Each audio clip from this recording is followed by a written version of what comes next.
Assalamualaikum warahmatullahi wabarakatuh. Bagaimana kabarnya anak-anak yang soleh dan soleha? Semoga kita senantiasa selalu dalam lindungan Allah Subhanahu wa Ta'ala. Baiklah anak-anak sekalian, hari ini kita akan melanjutkan pelajaran akidah akhlak, yakni pelajaran yang ketiga tentang beriman kepada qada dan qadar Allah Subhanahu wa Ta'ala.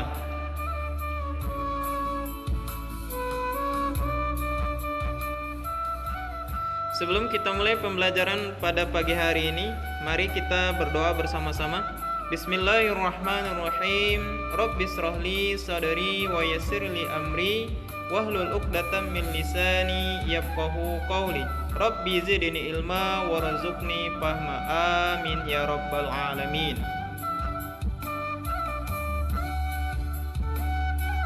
Selanjutnya, materi pada hari ini adalah iman kepada qada dan qadar Allah Subhanahu wa Ta'ala. Baiklah, kita lanjutkan kepada materi yang selanjutnya. Yang pertama adalah pengertian qada. Pernahkah kalian mendengar kata-kata qada? Apa arti itu qada?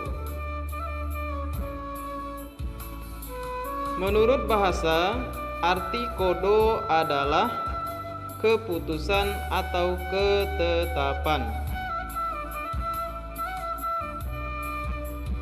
Sedangkan menurut istilah, qada adalah keputusan atau ketetapan Allah Subhanahu wa Ta'ala terhadap semua makhluknya yang telah ditetapkan sejak zaman azali atau zaman sebelum terjadinya sesuatu.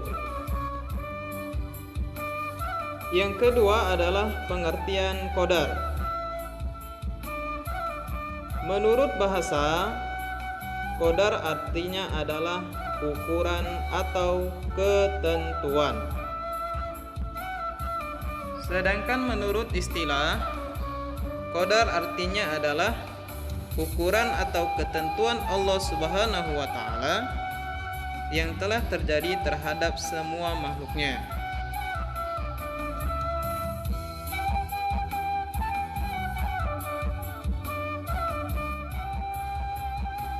Jadi sebagai kesimpulan, pengertian qada dan qadar adalah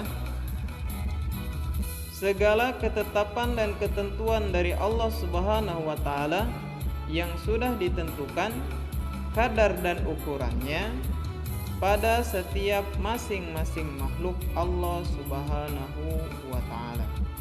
Sebagaimana dijelaskan dalam Quran surat Al-Hadid ayat 22. Bismillahirrahmanirrahim. Ma asaba min musibatin fil ard wala fi anfusikum illa fi kitabim min qabli an nabra'aha inna dzalika 'alallahi yasir. Artinya, setiap bencana yang menimpa di bumi dan yang menimpa dirimu sendiri semuanya tertulis dalam kitab Lauhul Mahfuz sebelum kami mewujudkannya. Sungguh yang demikian itu mudah bagi Allah. Quran surat Al-Hadid ayat 22. Sebagai contoh qada dan qadar Allah Subhanahu wa Ta'ala, yang pertama adalah Allah sudah menentukan rezeki seseorang dengan ukuran tertentu. Apakah dia 100.000, 5.000, 20.000 dan lain sebagainya. Yang kedua, Allah menentukan umur seseorang. Yang ketiga, Allah juga menentukan kematian seseorang.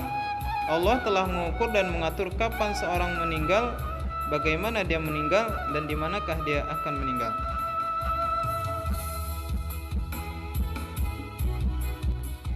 Qada dan qadar juga disebut dengan takdir.